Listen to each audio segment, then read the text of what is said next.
Bonjour à chacun et chacune. Qu'est-ce que vous voulez que je vous raconte de plus? Tout est dit. Tout est dit. Mais ils sont bizarres quand même, ces gens. Ils sont bizarres. Ils disent croire en Jésus-Christ. Ils disent de lui qu'il est leur Seigneur et leur Sauveur. Et ils disent de même qu'ils sont pécheresses ou même pécheurs. Et quand on leur dit « renonce au monde, renonce même à toi-même et suis Jésus-Christ », ils répondent « oui ». Mais que leur est-il arrivé? Que vous est-il arrivé? On va essayer de comprendre un peu tout ça en répondant à une question. Et c'est sans aucun doute la question la plus importante de la vie. La question est la suivante. La question la plus importante de la vie. Combien as-tu de followers sur ton compte Instagram? Non, ça, c'est pas la bonne question. Le monde, la société, veut te faire croire que cette question est essentielle. Le nombre de likes, l'image que tu renvoies, la notoriété qui va avec ton nom, tout cela est faux. Ce n'est pas la question la plus importante de la vie. Je recommence. Comment vas-tu subvenir aux besoins de tes proches et de ta famille? Notre humanité, notre ignorance du lendemain, nos limites, nos inquiétudes veulent nous faire croire que cette question est essentielle. Et c'est faux également. Mes amis, la question la plus importante de la vie, elle concerne la mort. La Bible dit « Tu es né poussière et tu retourneras dans la poussière ». Alors la question pour toi ce matin, et c'est la plus importante, si tu meurs aujourd'hui et tu te présentes devant Dieu, il va te poser cette question. Pourquoi devrais-je te laisser entrer dans mon ciel? Que répondras-tu? Ces quelques minutes que l'on va passer ensemble ce matin répondent à cette question. Que dire à Dieu le jour où tu seras devant lui?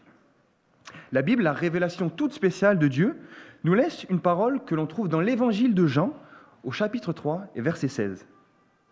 Et c'est à vrai dire le verset le plus connu des chrétiens. Le verset va s'afficher. On a un peu de technique ici. Parfait. Le verset est le suivant. « Car Dieu a tant aimé le monde qu'il a donné son Fils unique, afin que quiconque croit en lui ne périsse pas, mais qu'il ait la vie éternelle. » Alors je vous propose de travailler, de décortiquer un peu ce verset pour en saisir sa profondeur. La première personne à entrer en action dans ce verset, c'est Dieu. Et c'est notre premier point, Dieu. Dieu a tant aimé. Ce verset nous dit que Dieu aime. Et d'ailleurs, la Bible confirme l'amour de Dieu à plusieurs reprises. Une lettre de l'apôtre Jean nous dit que Dieu est amour. Le psaume 86 nous dit « Toi, Seigneur, tu es un Dieu de tendresse et de pitié, patient, plein d'amour et de fidélité. » Un dernier verset, c'est Dieu qui s'adresse au prophète Jérémie en lui disant « Je t'aime d'un amour éternel. C'est pourquoi je te conserve ma bonté. » C'est une particularité du Dieu de la Bible, un Dieu qui aime, un Dieu de proximité, un Dieu de relation, nous l'avons entendu ce matin, un Dieu de tendresse qui aime. La Bible dit que l'amour de Dieu est éternel et universel. Il s'étend au monde entier. Dieu a tant aimé le monde. Par conséquent, Dieu veut simplement te dire ce matin, te rappeler ce matin, qu'il t'aime d'un amour éternel. Je répète, Dieu t'aime d'un amour éternel. Par contre, s'il vous plaît, ne commettons pas l'erreur de sortir un élément de son contexte. Si je vous dis que Zizou, c'est un gars qui a mis un coup de tête, est-ce que je suis objectif sur l'ensemble de son personnage? Non. Dire de Dieu qu'il est amour, c'est vrai. Le verset le dit. Mais si je m'arrête là, si je me limite à ce seul attribut de Dieu, ben c'est faux. C'est une attitude non objective et ça donne des dérives comme « on ira tous au paradis, Dieu est amour ». Ou bien « peu importe de croire ou de ne pas croire, tant que je suis un mec bien, avec une bonne morale, Dieu m'aime. Et puis je peux continuer à faire ce que je veux. De toute façon, Dieu est amour. » Il est important, mes amis, de regarder un verset en fonction de son contexte. La Bible décrit Dieu comme riche en bonté, riche en amour, en miséricorde, en patience, un Dieu de paix, un Dieu fidèle. Mais elle le décrit également comme un Dieu qui se met en colère, un Dieu qui ne tolère pas l'injustice et qui punit la faute du méchant. Le contexte proche de notre verset, les 2 versets précédents, nous disent « Et comme Moïse éleva le serpent dans le désert, il faut de même que le Fils de l'homme soit élevé, afin que quiconque croit en lui ait la vie éternelle. » Jésus-Christ se réfère ici à un passage dans l'Ancien Testament où l'on trouve le peuple d'Israël dans le désert en train de s'impatienter, de s'indigner contre Moïse et surtout contre Dieu. Le peuple se révolte contre Dieu. Dieu intervient en envoyant des serpents brûlants pour juger le peuple. Jésus est en train de nous rappeler que oui, Dieu est amour. Mais avant cela, Dieu est saint, Dieu est juste. Avant d'introduire le verset le plus important, pas le plus important, le plus connu de toute la Bible, Jésus rappelle la sainteté et la justice de Dieu. Dieu est saint, il ne tolère pas le péché. Il ne tolère pas la rébellion, parce qu'il est saint. Dieu intervient avec justice. Imaginons qu'avec Quentin, Madaï et Élise, on décide d'aller cambrioler une banque. Avec Madaï, on va dire que c'est le cerveau de la bande, et Élise, au volant. On enfreint toutes les lois. On rentre dans cette banque, on les menace, on cambriole, prise d'otages, on a des armes, on a tout ce qu'il faut, et on leur dit, allez, amenez-nous au coffre, on veut tout vider. Ils nous emmènent au coffre. Madaï tire des coups de feu, bien entendu, pour faire peur, c'est normal. Élise menace les gens, Quentin est là, et il vide tous les sacs, il vide tous les lingots d'or, il récupère tout. Clac. Et nous 4, hop, on repart. On part en voiture, Élise au volant. Problème, hop, on est attrapé à cause des caméras. Il y avait des caméras de sécurité dans la banque. Et là, on se retrouve devant le tribunal, devant le juge. Il nous rappelle tous les faits, vol, utilisation d'armes, etc., etc. Et le juge nous dit, finalement, vous êtes non coupables. Parce que vous êtes des mecs bien. Vous êtes des mecs avec de bonnes valeurs. J'ai l'impression, je le vois sur vos têtes. Et votre casier judiciaire est presque vide. Donc voilà, non coupable. Voudriez-vous d'un tel système judiciaire? Accorderez-vous de la confiance à ce type de juge? La justice doit nous punir. Si la justice humaine, imparfaite soit-elle, doit nous punir, imaginez un Dieu 3 fois saint, un Dieu de justice, connaissant chaque centimètre carré du casier de nos vies. Alors oui, d'après ce verset, Dieu est amour. Mais grâce au contexte, on comprend que Dieu est également saint et Dieu est juste. Passons au deuxième point. Dieu a tant aimé le monde. Il est ici question de l'humanité tout entière. L'homme avec un grand H. C'est notre deuxième point, l'homme. Que dit la Bible sur l'homme? Dans l'Ancien Testament, le roi Salomon fait le constat suivant. Non, il n'y a sur la terre point d'homme juste qui fasse le bien et qui ne pêche jamais. Éphésiens au chapitre 2 nous dit que l'homme est mort par ses péchés. Et Romains appuie en disant « Tous ont péché et sont privés de la gloire de Dieu ». La Bible nous dit que le monde, les hommes, toi et moi, nous sommes pécheurs. Le péché, c'est tout ce qui est contraire, opposé à Dieu, en pensée, en parole, en action. Dès que l'objectif n'est pas Dieu, dès que tu manques la cible, tu tombes dans le péché. Alors vous me direz, non mais attends, il y a péché et péché, il y a petit péché et grand péché. Oui, mais quelle est ta référence? Ta conscience? Ton jugement entre le bien et le mal? Mais tes critères ne sont pas les miens. Alors, quelle est ta grille d'analyse? Si tu te compares aux terroristes, alors oui, à côté d'eux, tu es irréprochable. Mais si tu te compares à cet ami dont les valeurs sont excellentes, tu vas te sentir sûrement moins à l'aise. Alors, sur quel standard faut-il se baser? Dieu est le Créateur. C'est à lui seul qu'il nous faut nous référer. Dieu est saint, il est parfait. Tout ce qui est en dessous de sa sainteté parfaite est imparfait. Et ça s'appelle le péché. Une vie qui n'est pas sainte, parfaitement sainte, c'est une vie de péché. Et ce péché nous sépare, te sépare de Dieu. Le prophète Ésaïe confirme « mais ce sont vos crimes qui mettent une séparation entre vous et Dieu. Ce sont vos péchés qui vous cachent sa face et l'empêchent de vous écouter. Une insulte prononcée ou non sur mon camarade de classe, je pêche. Une mauvaise pensée, un regard déplacé sur une fille que je croise dans la rue, je pêche encore contre Dieu. Si je ne respecte pas mes parents, je loupe encore la cible et je pêche. Si je roule à 60 au lieu de 50, je désobéis à l'autorité, je pêche contre Dieu. Quand je couche en dehors du mariage, je pêche.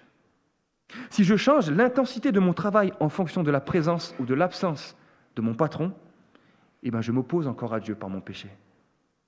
Si je ne prends pas soin de mes proches, je pêche encore. La Bible dit que le salaire du péché, c'est la mort. Devant Dieu, à cause du péché, je suis coupable. Je mérite la mort. Et au fait, combien de péchés faut-il commettre pour être un pécheur ? Pour être coupable devant Dieu ? Combien ? La Bible dit « Car quiconque observe toute la loi, mais pêche contre un seul commandement, devient coupable envers tous. » Alors, c'est-à-dire que dans toute ta vie, si tu te manques une seule fois, tu es pécheur. Dieu exige la sainteté parfaite. En dessous de ce niveau, en dessous de cette référence, tu es pécheur. Imaginons que je ne pêche que 10 fois par jour. Même mieux, 3 fois par jour. Demandez à Mathilde, elle vous dirait qu'elle a épousé l'homme idéal. Seulement 3 fois par jour. Par exemple, je pars le matin, je prends ma voiture et je ne m'arrête pas complètement au premier stop. Ensuite, je regarde un texto, parce que j'ai reçu un texto, je le lis, hop, ça fait 2. Et juste après, je suis à 80 au lieu de 70. 3. Hop, terminé, plus droit à l'erreur. 3 péchés par jour. 3 péchés par jour, ça fait combien à peu près par an ? À peu près. 1000 ? Allez, environ 1000. J'ai 29 ans aujourd'hui. Imaginez que je vive jusqu'à 80 ans. Hop, je meurs. J'arrive devant Dieu et Dieu me dit « Julien, pourquoi devrais-je te laisser entrer dans mon ciel ?» Écoute, Dieu, je n'ai péché que 3 fois par jour. Ça ne fait que 80 000 péchés. Qu'est-ce que Dieu va me dire ? Alors oui, ce verset nous présente un Dieu parfaitement amour et parfaitement saint. Et en face de lui, il y a ce constat terrible. L'homme est pécheur. L'homme est coupable. Pourquoi Dieu te laisserait entrer dans son ciel ? Alors nous avons besoin du 3e point, la grâce. Nous avons vu Dieu, nous avons vu l'homme et maintenant la grâce. Dieu a tant aimé le monde qu'il a donné. L'homme, dans son histoire, a tenté et retenté sans relâche de revenir à Dieu par ses propres forces. On a construit une tour à Babel pour essayer d'atteindre Dieu. On a édifié nous-mêmes des statues de faux dieux devant lesquels on se prosterne. La mythologie grecque, la mère nature, les statues de Marie, de Pierre, Paul ou Jacques. On s'impose un régime spirituel particulier, 5 prières par jour, répétition de prières apprises par cœur, développement du Dieu qui est en toi, avec le tai chi ou d'autres, un corps saint dans un esprit saint. On s'efforce par nos propres moyens de maîtriser le monde spirituel, spiritisme, astrologie, chiromancie, c'est ceux qui lisent les lignes des mains, médium, radiesthésie, etc., etc. De tout temps, l'homme a œuvré pour atteindre Dieu de lui-même. Mais Dieu nous dit stop, arrête. Arrête de vouloir saisir Dieu par tes bonnes œuvres ou tes bonnes actions. Inversé, c'est par grâce que vous êtes sauvés par le moyen de la foi. Cela ne vient pas de vous, c'est le don de Dieu. Dieu a tant aimé le monde qu'il a donné. C'est la grâce, c'est ce cadeau, ce don gratuit de Dieu. Un don gratuit, c'est un don gratuit, tout simplement. La semaine dernière, j'ai reçu un coup de téléphone de Canal+. Et la dame me propose une offre exceptionnelle comprenant le pack sport, cinéma, Canal+, Family, il y avait tout, le package complet. Pour 19,90 €. Alors je lui dis à la dame, madame, même pour 1 €, je ne prends rien, moi c'est bon, j'ai tout ce qu'il faut. Même pour 1 €, je ne prends pas. Et là, elle me dit, écoutez monsieur, je vous l'offre, c'est cadeau. pour 14,90 €. J'ai dit, mais madame, à Noël, je lui ai dit en plus, madame, à Noël, quand vous recevez un cadeau, est-ce qu'on vous demande une participation? Quand c'est offert, quand c'est cadeau, aucune participation ne m'est demandée. Un autre verset. Car tous ont péché et sont privés de la gloire de Dieu. Et ils sont gratuitement justifiés par sa grâce. Alors si tu penses qu'un purgatoire existe, alimenté par des prières pour les morts ou monnayé par de l'argent donné à l'Église, eh bien tu mets une claque à la grâce de Dieu. Si tu penses que tes fautes ou ton passé peuvent être pardonnés via un pèlerinage, un nombre de prières, de l'argent, une fidélité à l'Église ou autre, eh bien tu mets une autre claque à la grâce de Dieu. Et si tu penses que Dieu te fera entrer dans son ciel à cause de tes bonnes actions ou de tes œuvres, tu mets encore une claque à la suffisance de la grâce de Dieu. C'est par grâce que vous êtes sauvés, par le moyen de la foi. Cela ne vient pas de vous, c'est le don de Dieu. Et c'est ce qu'il faut réaliser ce matin. Le Dieu d'amour, parfaitement saint, t'offre gratuitement sa grâce. Mais alors qu'aucune participation ne t'est demandée, ne m'est demandée, eh bien Dieu a payé le prix fort, la vie de son Fils unique. Dieu a tant aimé le monde qu'il a donné son Fils unique. Et c'est notre 4e point, Jésus-Christ, le Fils unique de Dieu. Qui est Jésus-Christ? La Bible déclare, dans une lettre de l'apôtre Jean, « Nous savons aussi que le Fils de Dieu est venu. C'est lui qui est le Dieu véritable et la vie éternelle. » Jésus-Christ, le Fils de Dieu, est le Dieu véritable. Nous lisons dans l'Évangile de Jean, « Au commencement était la parole était avec Dieu, et la parole était Dieu. » Et donc, cette parole qui est Dieu a été faite chair. Elle a habité parmi nous pleine de grâce et de vérité. Dieu a été fait homme, a été fait chair. Il s'est incarné au travers de Jésus-Christ. Dieu a habité parmi nous en Jésus-Christ. Alors, qui est Jésus-Christ? Il est le Dieu véritable, venu parmi nous dans la condition d'un homme, tout en restant pleinement Dieu. Et la raison de sa venue est la suivante. Écoutez bien, la raison. Jésus-Christ est venu payer pour nos péchés. Le prophète Ésaïe confirme, « L'Éternel a fait retomber sur lui l'iniquité, le péché de nous tous. » Mais comment a-t-il fait? Comment Jésus-Christ a-t-il payé pour nos péchés? Alors j'ai une illustration que j'ai déjà donnée à l'église ici. C'est l'histoire du roi viking. C'est un roi viking qui était fort, puissant et qui avait un territoire immense. Il avait vaincu de nombreuses guerres, de nombreux rois. C'était un grand roi viking. Et à l'époque, c'était la paix, parce qu'il avait tout vaincu. Mais il y avait un problème. Il y avait un vol qui se perpétuait dans les caisses du comte du royaume. Alors, le roi viking, ce grand roi, mène une enquête, il envoie ses émissaires pour chercher qui est le coupable. Alors, tout le monde s'active. Qui peut bien avoir fait cela? Le roi recherche, le temps passe, le roi commence à monter en pression, et là, il décrète un décret tout simplement, et il dit, celui qui est coupable doit mourir. Il va mourir. Les recherches continuent, le temps passe, et là, on trouve le coupable. Le coupable est trouvé, et c'est la mère du roi. C'est impensable, inimaginable. Qu'est-ce que va faire le roi maintenant? Sa maman est coupable, mais il l'aime. Que va-t-il faire? Mais pourtant, le décret est arrêté. Elle doit mourir. Que va faire le roi? Alors, on se retrouve dans une grande arène. La maman du roi est amenée au milieu, attachée, ligotée, et tous regardent le roi en attendant son autorisation. Il doit lever le pouce, en quelque sorte.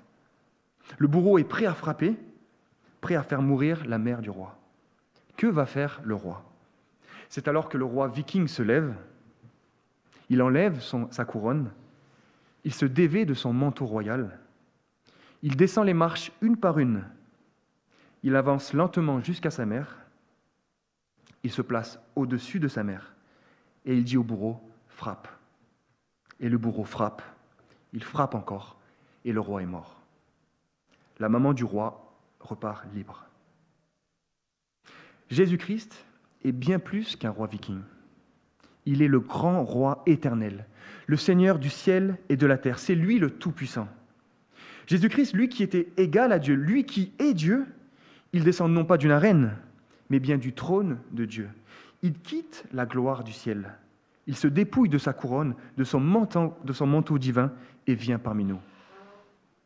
Le roi viking paye de sa vie, loin d'être parfaite, pour le vol de sa mère. Alors que Jésus-Christ, lui, n'a commis aucun péché, une vie parfaite. Il n'y a pas la moindre de particule de péché dans toute sa vie. Eh bien, Jésus-Christ, Dieu fait homme, à la croix, a payé le prix du péché non seulement de la mère du roi, mais aussi du roi viking, mais également de toi et de moi ce matin. Il a payé le prix du péché de tous les hommes, de tout le monde. Jésus-Christ s'est placé au-dessus de toi, il est mort à ta place, et toi tu ressors libre. Le roi viking est mort, mais Jésus-Christ est ressuscité. Les apôtres l'ont vu, ils ont mangé avec lui. Les anges l'ont confirmé, la Bible l'atteste. Plus de 500 personnes de l'époque affirment que Jésus-Christ est vivant, et des non-chrétiens comme Saul de Tarse l'ont rencontré, et ils ont été transformés. Et les 3 baptêmes de ce matin aussi confirment que Jésus-Christ est vivant. Voilà ce que le roi des rois, Jésus-Christ, a fait pour chacun d'entre nous, mes amis. Il est celui qui a été lié par ton péché pour que tu en sois libéré. Il est celui qui prend ton statut de pécheur pour t'accorder sa justice. Jésus est celui qui est mort pour que tu aies la vie. Dieu a tant aimé le monde qu'il a donné son Fils unique, Jésus-Christ.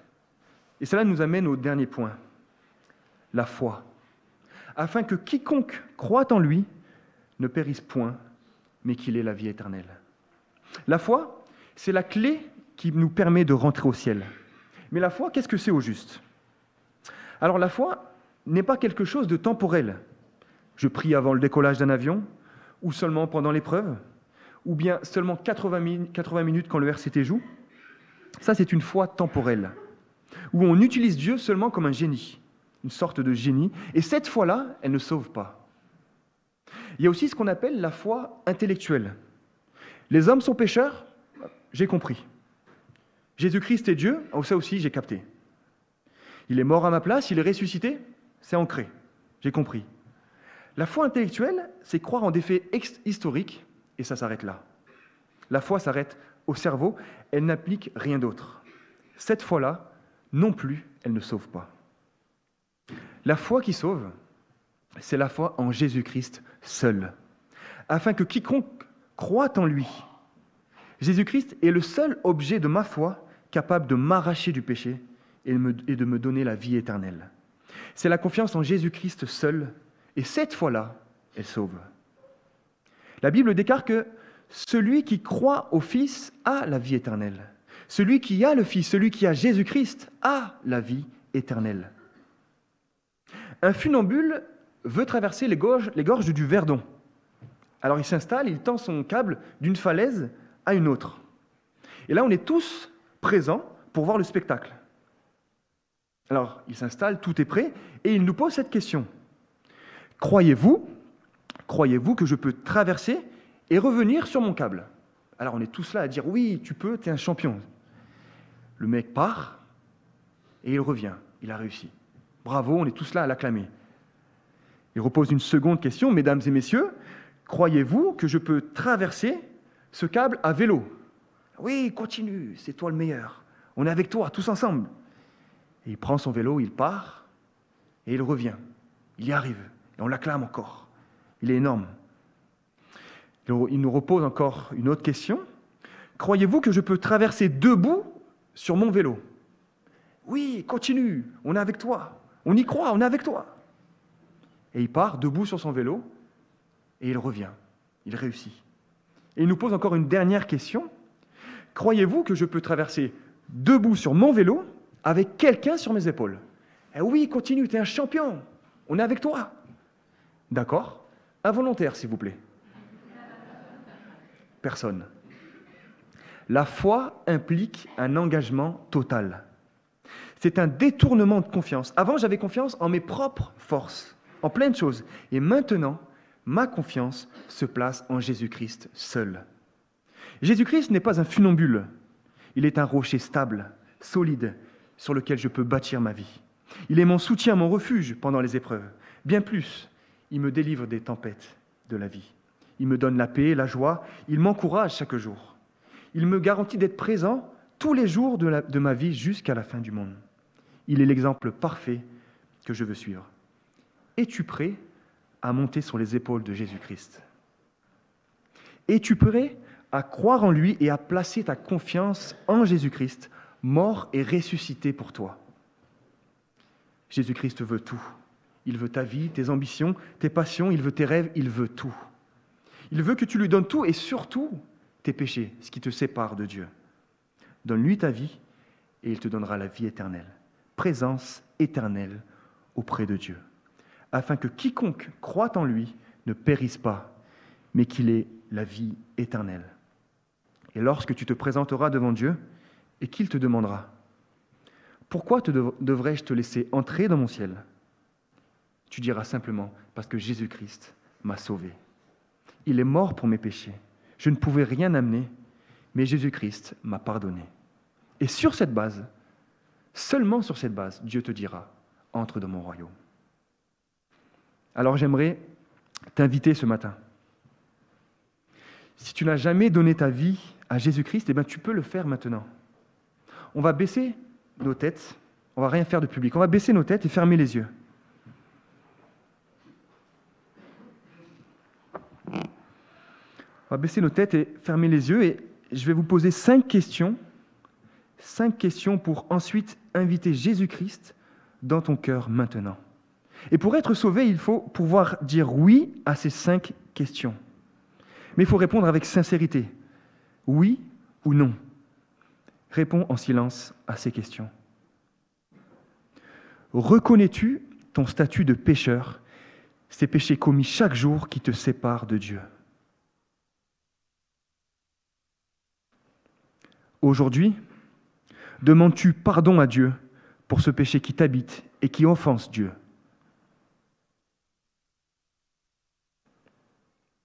Es-tu prêt à poser, à fixer ta confiance entière en Jésus-Christ seul?